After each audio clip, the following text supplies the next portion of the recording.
Nós estamos falando de evangelismo, e evangelismo é um tema muito extenso, né? Muito extenso. Extenso demais. Eu acho que começou lá no começo e vai terminar lá no fim, né? Inclusive, envolve o grande missionário que veio lá do céu, Jesus, etc, etc. Não tem limite. Então, a gente pode falar várias faces de evangelismo. E eu vou falar de uma face agora, mudando um pouquinho a direção do que a gente estava falando, mas ainda sobre evangelismo. Geralmente, a gente pensa em evangelismo de converter os perdidos, certo? Mas e instruir os convertidos? Não faz parte do evangelismo? Evangelismo é você proclamar, é você evangelizar.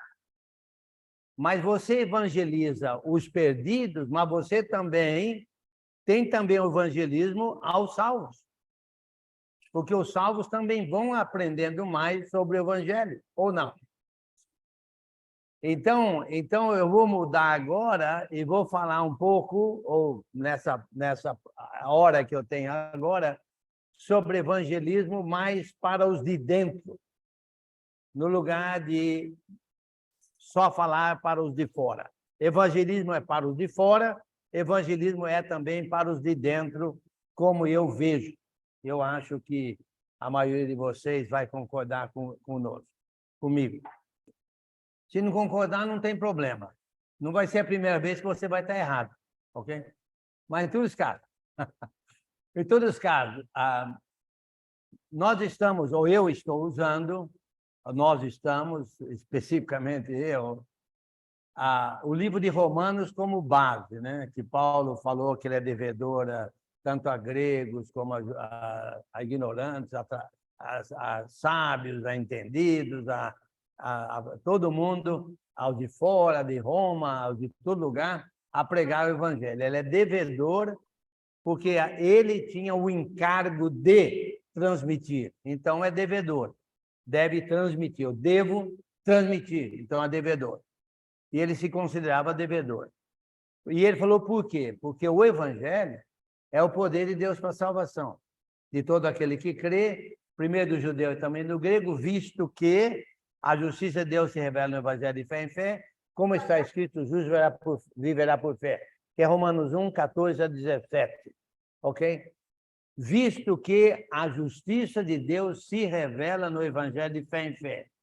Então, cada vez que você acredita, que você conhece, acredita e obedece um ensino de Jesus Cristo, uma justiça de Deus ou uma parte da justiça de Deus se revela naquela fé, através de você, na sua vida e na vida de todo mundo. É como se você, através de você, a justiça de Deus se manifestaria à humanidade, ok?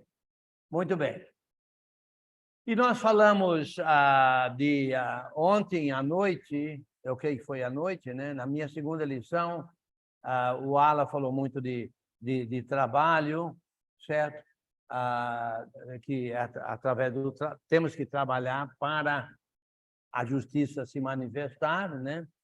E eu falei ontem também Deus e Pai do nosso Senhor Jesus Cristo, que nos tem abençoado com toda sorte de bem espiritual nas regiões celestiais em Cristo, Efésios 1:3, ou seja, com a justiça, toda sorte de bênção espiritual nas regiões celestiais.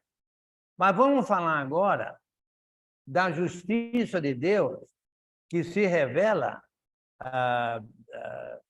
aos salvos, aos que estão convertidos, à igreja. Então, há uma maneira através da qual a justiça de Deus... Há várias maneiras, ok? Mas vamos falar de uma maneira agora, através da qual a justiça de Deus se revela aos convertidos. Porque, na verdade, é como se fosse assim, o convertido, certo? Ele se converteu porque ele creu no primeiro ensino, que tem a ver com o batismo. Quem for batizado será salvo. Então, ele escutou isso, aprendeu, creu, foi batizado, a justiça se revelou que é a salvação dos pecados. Mas a justiça de Deus se revela no baseado de fé em fé. Daí para diante, cada ensino tem a fé que devemos ter no ensino e a justiça vai se revelando. Mas, para que isso aconteça, é preciso que você aprenda mais e mais os ensinos. Porque se a justiça se revela em cada ensino e você conhece somente 5 ensinos, só temos 5 justiças resultantes da fé nos 5 ensinos. Mas se você tiver 10 ensinos e você creu nos 10 ensinos, você tem 10 justiças que se revelam através das fés, ou das 10 fés, ou da fé em cada um dos ensinos. Ok? Dá para entender, não? Se você não entender, não tem problema, tem aqui pessoas, você pode perguntar à vontade, enquanto eu tomo o meu café, ok? Mas vamos lá. Então, tem 2 livros muito específicos, vamos dizer assim, sobre isso, que são os livros de 1 Timóteo e Tito. E tem também 2 Timóteo, mas vamos ficar mais em 1 Timóteo, talvez eu pincele um pouquinho em 2 Timóteo. 2 Timóteo é um pouquinho diferente de 1 Timóteo, se der certo, se der tempo eu falo. Quando assume-se que Paulo, você lembra que Paulo estava preso em Roma, o que nós chamamos de primeira prisão romana. E de lá ele escreveu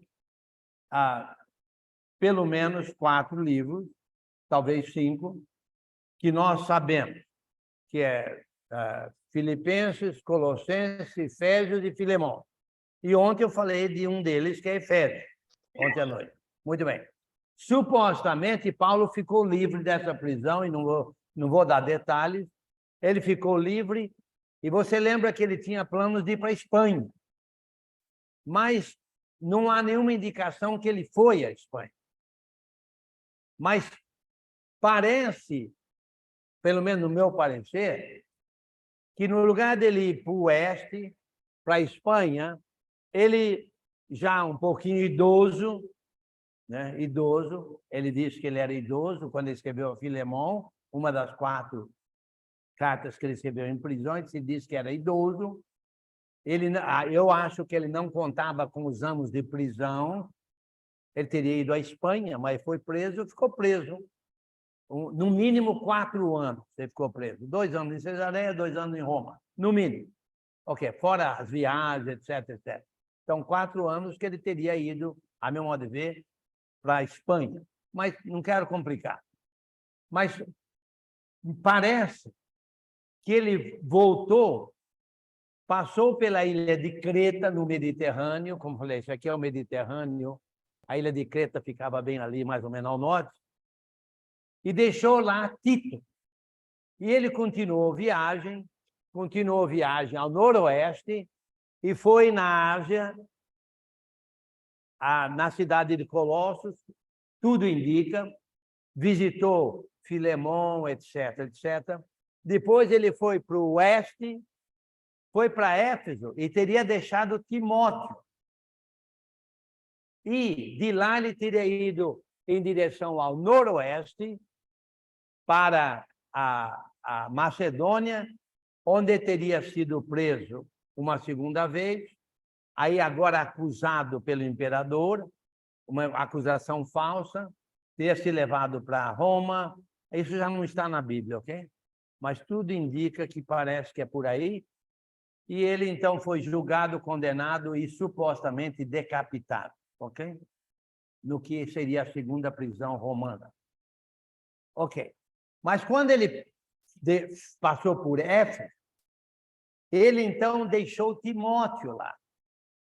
Lembra? Essa é supostamente o que nós chamamos de quinta viagem. missionário. E a viagem que ele ficou bastante em Éfeso seria a terceira, mesmo embora ele passasse por Éfeso na segunda. Isso aí, não esquenta com isso, não. Certo? Então, agora ele está na quinta. Ele fez... Todo mundo, ou grande parte das pessoas, dos estudiosos, concorda que o maior trabalho missionário de Paulo foi em Éfeso, o que nós chamamos de terceira viagem missionária. A Bíblia não chama de terceira, nós chamamos, ok? Muito bem. E ele fez um grandioso trabalho, basta dizer que o evangelho se espalhou por toda a Ásia. Por toda a Ásia. Com Paulo, Éfeso, capital da Ásia. Ok, muito bem.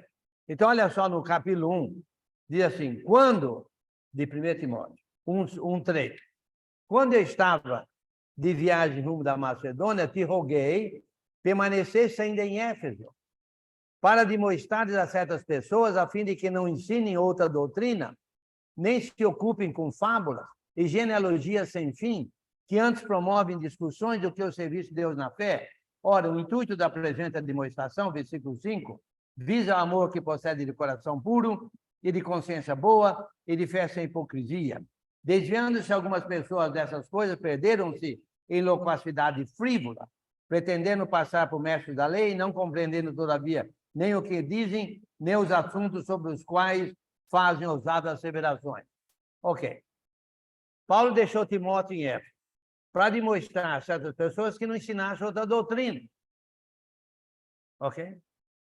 Isso quer dizer que Timóteo tinha como ensinar a doutrina verdadeira aos irmãos em Éfeso, combater a doutrina errônea. E essa doutrina errônea tinha muito a ver com o judaísmo, ok? Não vou entrar em detalhes aqui, porque não há necessidade nesse momento. Agora, qual é a justiça de Deus que se revela no Evangelho de Fé em Fé aqui? Qual é a justiça de Deus? Lembra a justiça de Deus? A justiça de Deus é o caminho abençoado de Deus. É o caminho em que, se você escolher, você é tremendamente abençoado agora e para toda a eternidade. Mas se você rejeitar, você é condenado, amaldiçoado, inclusive agora e para toda a eternidade. 880. Ok? Deus é justo. Obedece ele, você tem de tudo, para toda a eternidade. Mas desobedeceu, aí você não recebe aquilo e não tem campo cinza. Ou é um ou é outro. Um é o abençoado e o outro é o amaldiçoado. Qual é a justiça de Deus que se revela aqui? A justiça de Deus que se revela aqui é a existência de pessoas qualificadas para ensinar a doutrina verdadeira. Nesse caso, quem? Timóteo. Com quem que ele aprendeu? Paulo. Com quem que ele aprendeu? Jesus. Então, você é o que nós chamamos de evangelistas. De evangelistas, ok? Vamos dizer assim. E tem mestres também, mas como estamos falando de evangelismo, mas são aqueles que têm condições de ensinar, nesse caso específico aqui, a irmandade. Os pastores, por exemplo, também. Os pastores, né? Os presbíteros também têm condições de pastorear dentro da doutrina verdadeira. Então, isso é uma grande bênção. Isso é a justiça de Deus que se revela no Evangelho de Fé em Fé. E no que se resume isso? Se resume no seguinte: ora, versículo 5, o intuito da presente demonstração visa ao amor que procede de coração puro, boa consciência e fé sem hipocrisia. Então, a justiça de Deus é: você pode amar. Você pode amar com o amor divino, que é o que procede de um coração puro, boa consciência e fé sem hipocrisia. Mas isso, quem vai ajudar você nisso são pessoas altamente qualificadas, pessoas que estão instruídas na palavra e que vão, então, instruir vocês nisso. Então, olha, quando você tem uma pessoa, certo, que ensina você, e você está aprendendo, você está crescendo no conhecimento, trate bem essa pessoa, porque ela está ajudando você na justiça de Deus, que procede de fé. Trate bem ela. Por exemplo, pode dar amendoim para ela, café, água. Tem gente que até dá cuscuz, não sei o quê. Eu acho que é escondidinho de cuscuz que chama, não sei o quê. Bolo. Ó, tinha um que comeu, não vou falar nome, que bolo gostoso, viu? Ainda bem que eu só dei uma parte para ele, viu? Porque senão já viu. Ok. Então, é uma bênção. É uma bênção ter pessoas assim, e essas pessoas são, sem dúvida alguma, porque elas estão na doutrina verdadeira, são pessoas humildes, não são pessoas que querem se vangloriar, não são pessoas que querem aparecer, não são os amantes do púlpito ou do microfone, não. São pessoas que fazem questão de proclamar o evangelho, no qual, pela fé, de fé em fé, a justiça de Deus se revela. Então, aqui nós temos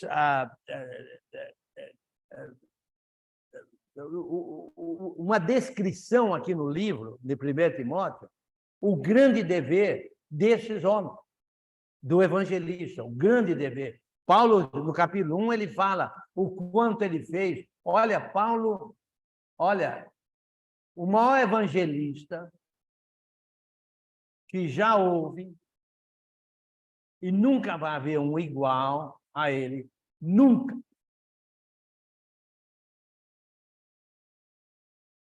Nunca. O nome dele é Jesus, ok? Depois dele, a mesma dever vem Paulo, ok? Vem Paulo. Paulo foi chamado por Jesus para ser evangelista. Aceitou o chamado, pregou até morrer. Okay? Mesmo na prisão, ele pregava o evangelho. Ele reconheceu o grande dever dele. Isso está no capítulo 1, que eu não vou detalhar pela falta de tempo, mas olha só. O intuito da presente demonstração, antes disso, o versículo 4 assim: nem se ocupem com fábulas e genealogias sem fim, que antes promovem discussões do que o serviço de Deus na fé. Serviço de Deus na fé. Ok? E o primeiro serviço mencionado aqui, certo? E o Alan falou muito sobre trabalho. Muito sobre. Você pode substituir a palavra serviço aqui, em 1 Timóteo, por trabalho. Ok? Por trabalho. Então, a doutrina verdadeira promove o serviço de Deus na fé, que é o amor que procede de coração puro, boa consciência e fé sem hipocrisia.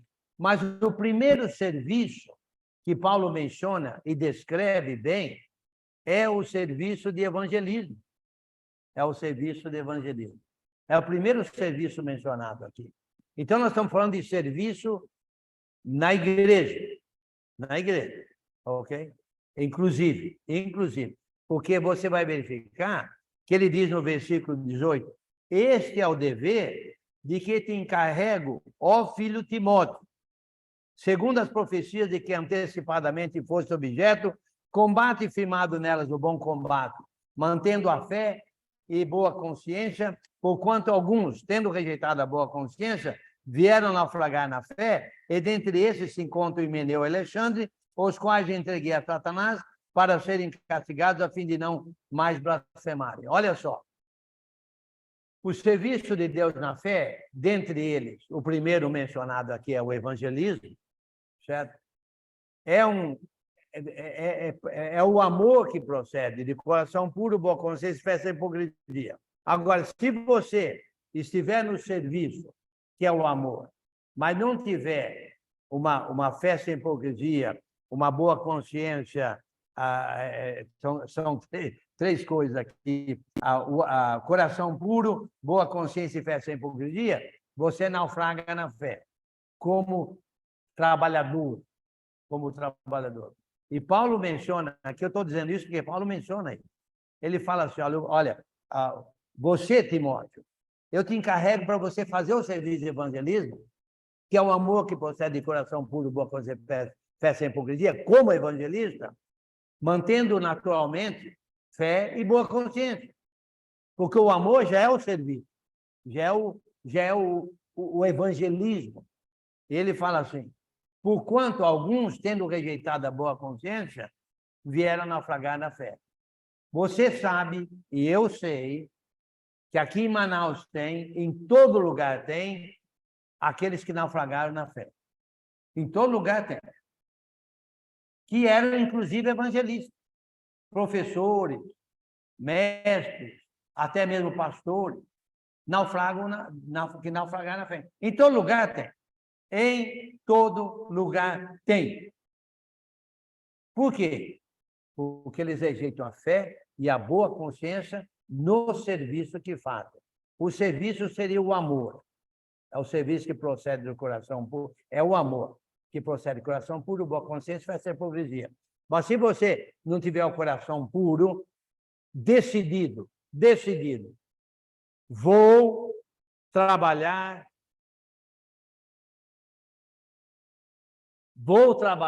para Deus, ponto final. Daqui não saio, daqui ninguém me tira. Esse é coração puro. Mas também é uma boa consciência. Você sabe que deve fazer e você faz. Você veste a camisa. Eu gosto muito de falar, pega o boi pelo chifre, né? Eu gosto muito de falar isso, mas não sei se... Aqui, acho que não tem boi aqui em Manaus. Tem boi, não? Eu acho que você pega o bolo... O tambaqui pela cabeça, ou aquele peixe que a gente sobe nele, como é que chama? Dolfim, como é que é? O boto. Sobe no boto e dirige o boto, você dirige, tem que dirigir. Então, você pega o coração puro, boa consciência, fé sem hipocrisia. Mas se você rejeitar, você naufraga. Porque tem muita gente que... Às vezes tem um evangelista que só porque ele prega meia hora de sermão no domingo, ele acha que ele é evangelista. Aí complica, aí não.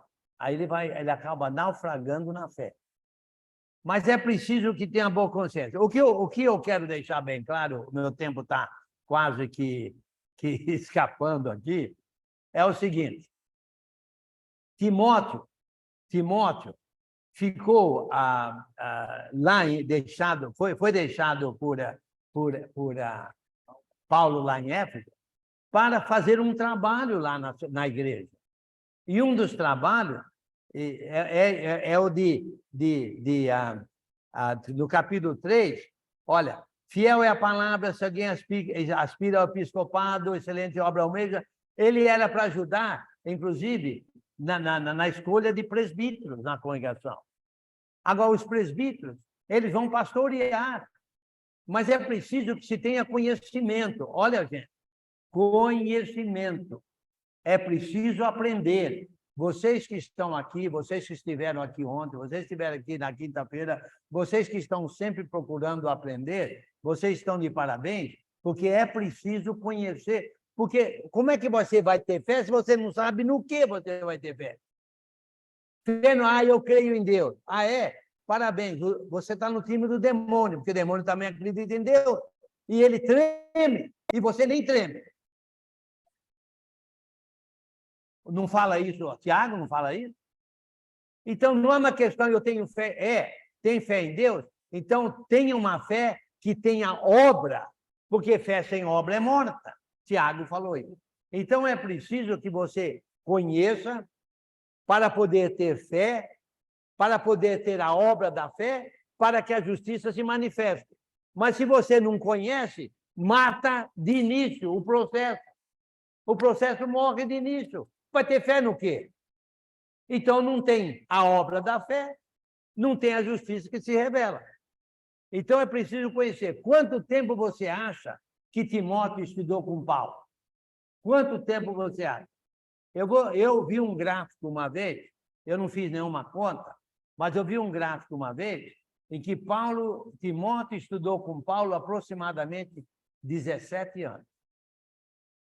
Ou seja, do momento que ele foi batizado, que provavelmente Paulo que batizou Timóteo na segunda viagem, o que nós chamamos de primeira viagem missionária, na segunda ele chamou Timóteo e Timóteo ficou com ele até o fim da vida de Timóteo.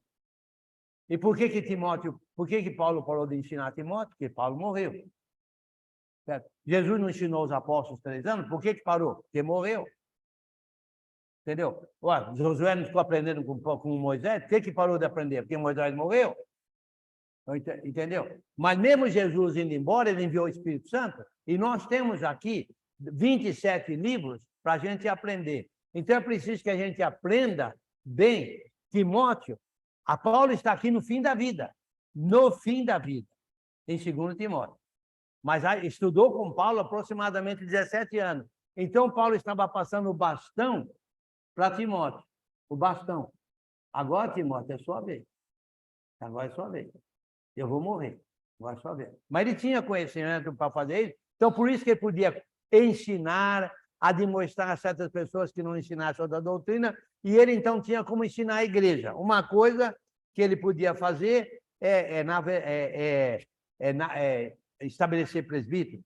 Uma coisa que ele podia ensinar a igreja, por exemplo, no capítulo 4 diz assim: ora, o Espírito afirma expressamente que nos últimos tempos alguns apostatarão da fé, por obedecerem a espíritos enganadores e ensinos de demônios. Então, Timóteo estava ensinando a igreja. Meus irmãos, vai ter época em que alguns vão abandonar a fé. Não fique surpreso. E olha, é triste. Você trabalha com alguém e alguém abandona a fé. É um bate na vida do pregador. Eu sei que você não sabe isso, porque você pode não ser pregador, certo? Mas é um bate. Você trabalha com a pessoa, ensina a pessoa, faz tudo para que a pessoa aprenda e a pessoa abandona a fé. Olha, dá para desanimar. Mas Paulo falou para Timóteo: Timóteo, ensina a igreja que isso pode acontecer, viu? Mas para ninguém desanimar. Então, olha só o trabalho do evangelista. O trabalho do evangelista está ensinando a igreja. E qual é a justiça de Deus? É exatamente o ensino correto para a permanência até o fim. Até o fim. A outra coisa, por exemplo, olha aqui, por exemplo, deixa eu ver aqui mais algumas coisas aqui. Versículo 11 do capítulo 4. Ordena e ensina essas coisas. Ninguém despreze a tua mocidade. Pelo contrário, torna-te padrão dos fiéis na palavra, no procedimento, no amor, na fé, na pureza. Está vendo? É como se fosse um modelo. O evangelista é como se fosse um ponto de apoio. Um ponto de apoio no trabalho de evangelista. Inclusive, você vai verificar na segunda carta, deixa eu ir lá na segunda carta, peraí, deixa eu terminar a primeira aqui, vou na segunda. Mais alguma coisa aqui, por exemplo, olha o versículo 5, capítulo 5, versículo 3 em diante. Esse problema não se aplica muito a nós, para honrar as viúvas verdadeiramente viúvas. Eu não vou entrar em detalhe aqui, mas quase que não se aplica a nós, porque naquela época as viúvas não tinham nenhum apoio econômico. Hoje em dia, a viúva morre e ela está em melhor condições de quando o marido estava vivo, economicamente falando. Por quê? Porque, olha só, um homem trabalha, ele ganha 3 mil reais por mês, ele paga INSS. Vamos supor que seja sobre 3 mil. Então, eles estão vivendo com 3 mil, os dois. Aí ele morre, ela passa a receber o dinheiro equivalente a 3 mil reais de INSS, agora é só uma pessoa com 3 mil reais, ou um pouco menos. Então, ela não é verdadeiramente viúva, ou seja, necessitada. Não dá tempo de eu explicar direitinho aqui, mas é por aí. Mas se houver alguma viúva verdadeiramente viúva, que não tem apoio econômico nenhum, inclusive de filhos e netos, então a igreja é instruída a cuidar. Qual é a justiça de Deus que se revela aqui? As viúvas não vão passar necessidade. Vão ser cuidadas no amor de Deus, através da irmandade. Ok. Deixa eu ver aqui mais alguma coisa. Uma outra coisa que é preciso ensinar aqui, que o evangelista ensina, está no capítulo 6, ali no versículo... deixa eu ler aqui no versículo... Deixa eu começar no... Não tem tempo. Versículo 6, vai. Do 6:6. De fato, grande fonte de lucro é piedade, com contentamento. Tem gente, inclusive hoje em dia, que ensina que piedade é fonte de lucro. Se eu for cristão, eu vou ter um apartamento novo, um carro novo, vou melhorar de vida, vou ganhar muito dinheiro, vou ficar rico, etc, etc. Não, Paulo disse, não, isso não é verdade. Piedade não é fonte de lucro. Piedade com contentamento, sim, é grande fonte de lucro. Qual é a justiça de Deus que se revela aí? Grande fonte de lucro para aquele que tem fé no ensino de que piedade com contentamento é, de fato, grande fonte de lucro. Ok? A piedade com contentamento, porque aí, meu amigo, aí vem, Deus vai cuidando e assim cuidando. Mas não vou explicar muito. E ele disse que tinha pessoas que ensinavam. E ele fala que, olha, o amor do dinheiro é a raiz de todos os males. Capítulo 6, versículo 10. Porque o amor do dinheiro é a raiz de todos os males, e alguns nessa cobiça se desviaram da fé, assim mesmo se atormentaram com muitas dores. Então, olha só, olha a maldição. Muitas dores. Muitas dores. E qual é a bênção? Não ter muitas dores, porque não tem amor ao dinheiro. Então, a justiça de Deus se revela até mesmo com relação do ponto de vista de dinheiro. E Timóteo ensinando tudo isso. Ok, deixa eu ir um pouquinho lá em 2 Timóteo. Em 2 Timóteo, Paulo agora, a primeira carta, Paulo escreveu. Então, olha só, nós estamos falando do trabalho de um evangelista na congregação. Ou aqueles que evangelizam na congregação. O evangelho é também para os irmãos, no sentido de aprender mais e mais. O não cristão, ele vai aprender a entrar no caminho em que a justiça de Deus se revela de fé em fé, através da primeira fé, recebendo a primeira justiça, através do primeiro conhecimento, que tem a ver com o batismo. Ok? Então, se você não é batizado, você não está no caminho da justiça de Deus se revelando na sua vida de fé em fé, ou através de você, de fé em fé. Paulo explicou isso na primeira carta que ele escreveu da cidade rumo da Macedônia. Rumo da Macedônia. Eu acho, pessoalmente, a Bíblia não fala, que é possível que ele escrevesse da cidade de Troade, que é a caminho da Macedônia, de Éfeso, passaria por Troade, e acontece que ele teria sido preso, provavelmente em Troade, e levado para Roma.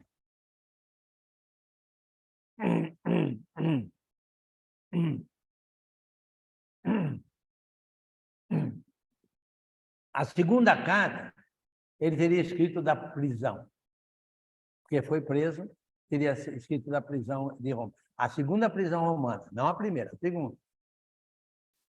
E olha só, Timóteo estava desconsolado.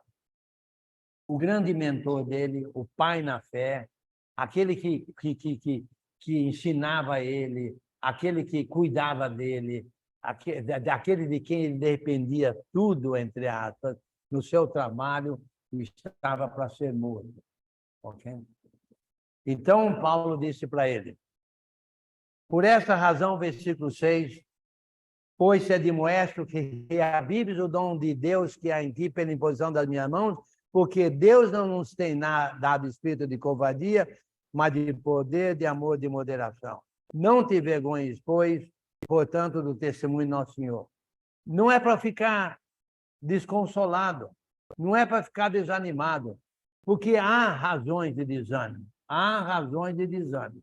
Crise econômica, doença física, o Covid, ouvi dizer que vai ter uma grande estiagem aqui no Amazonas. Quem ouviu falar isso? Ninguém. Ué, quem contou para mim ouviu falar. Quem ouviu, levanta a mão. Quem ouviu? Ah, você que ouviu. Okay. Ok. Alguém me falou. Eu não escutei nada. Alguém me falou. Assumindo que seja verdade, ele deve ter escutado em algum lugar também, né? Ele escutou em algum lugar. Então, de fato... Mas isso não é boa notícia, não é? Uma estiagem, muita chuva não é boa notícia, etc.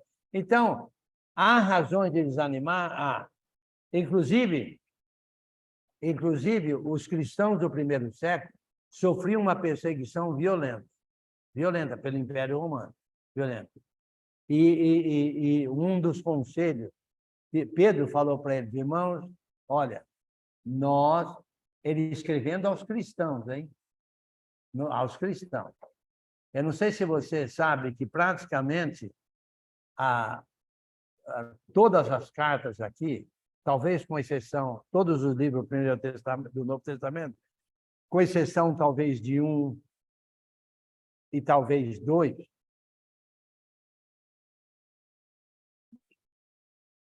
ok.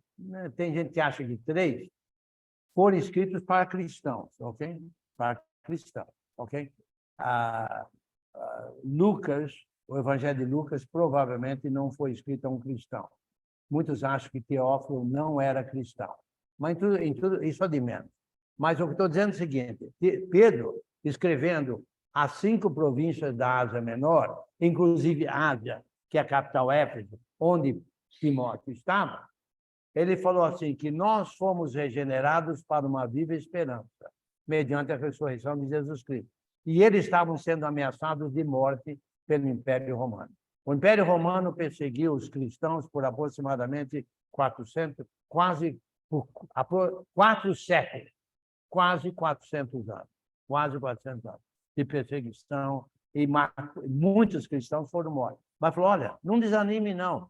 Nós somos regenerados para uma viva esperança, mediante a ressurreição de Jesus Cristo, esperando a vida eterna. Morre, mas vai viver eternamente. Mas, em todos os casos, em 2 Timóteo, Paulo falou assim, olha, não te desanime, reaviva o dom de Deus que é em você pela imposição de mãos. E qual era o dom? Evangelismo. Evangelista deve ser animado, dedicado, firme, que veste a camisa, que prega o Evangelho. Entendeu? Inclusive, algumas coisas aqui, meu tempo está acabando, deixa eu falar pelo menos 2 coisas.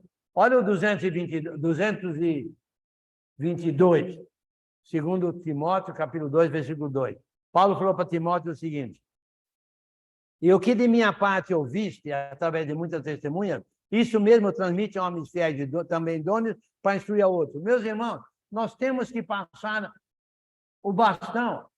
Olha, você tem que preparar como evangelista, viu? Vocês que são evangelistas, vocês têm que preparar homens capacitados de assumir o trabalho que você faz. Senão você vai embora, o trabalho morre, acaba, vai para baixo.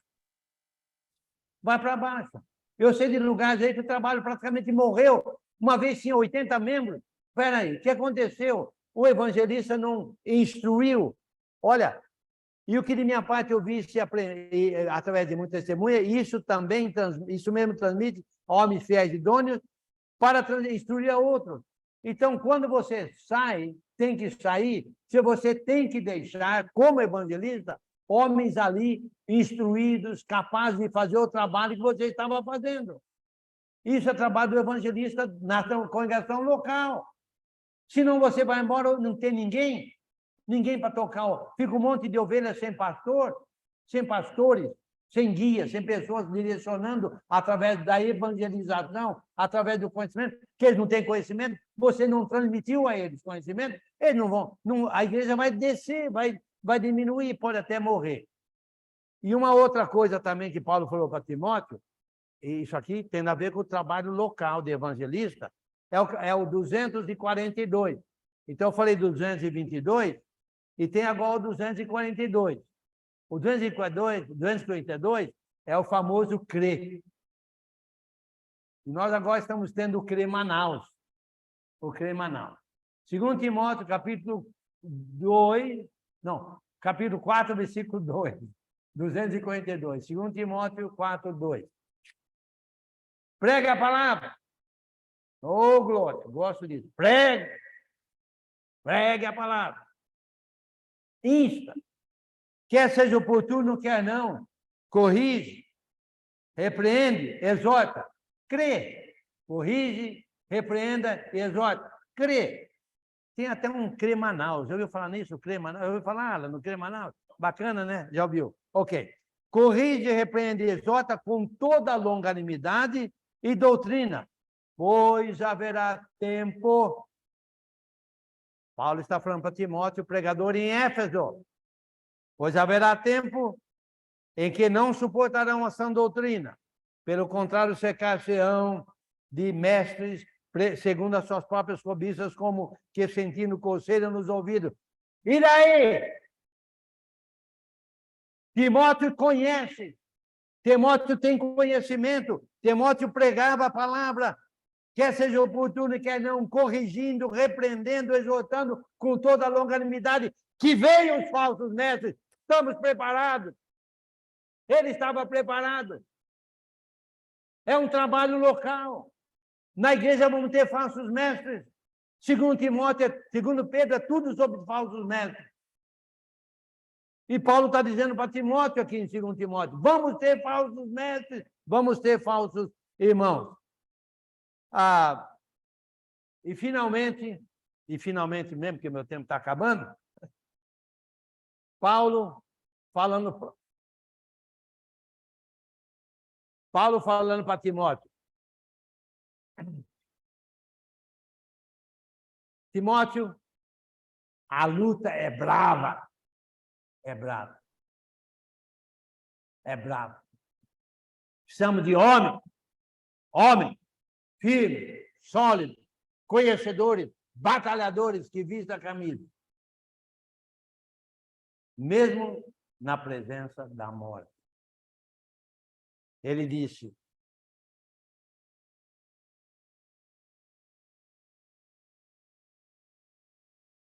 quanto a mim, estou sendo já oferecido por libação. E o tempo da minha partida é chegado. Estou indo. Vai ser morto, martirizado. Todos os apóstolos foram martirizados, de acordo com a informação, a aceitação geral, com exceção de João, o apóstolo João.